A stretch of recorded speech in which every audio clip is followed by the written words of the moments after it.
usa sila sa mga gikahinamang banda dinhi sa Pilipinas. Sila ang gitawag nga Wickermoss ang ilang lig-on nga relasyon ug panaghigalaay maoy usa sa mga hinungdan nga nagpabiling lig-on ang ilang banda. Ug karong buntaga, ma-inspire kita sa ilang istorya, isip grupo ug paminaw usab nato ang ilang bagong single dinhi lang sa GMA Regional TV Live.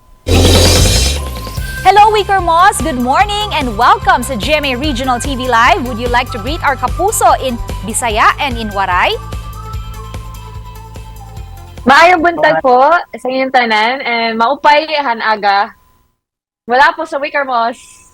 Unang-una sa lahat, congratulations for signing a contract again under AltG Records after 18 years. How do you feel na finally makakabalik kayo sa dati niyong tahanan?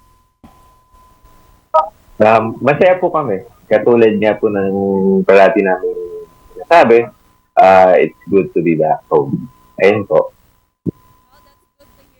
We are all curious sa pangalan ng banda nyo. Ano ba ang ibig sabihin ng Wickermoss at kailan ba nabuo bilang isang banda?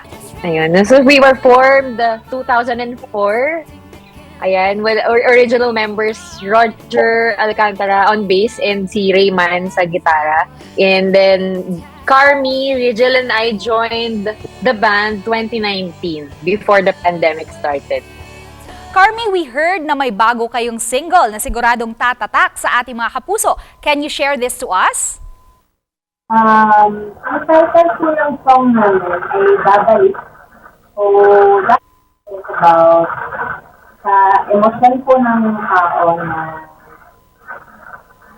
nasaktan ng ex or partner niya na gusto niyang maramdaman din sana. Sa sobrang sakit, gusto niya sana maramdaman din ang kabilang part.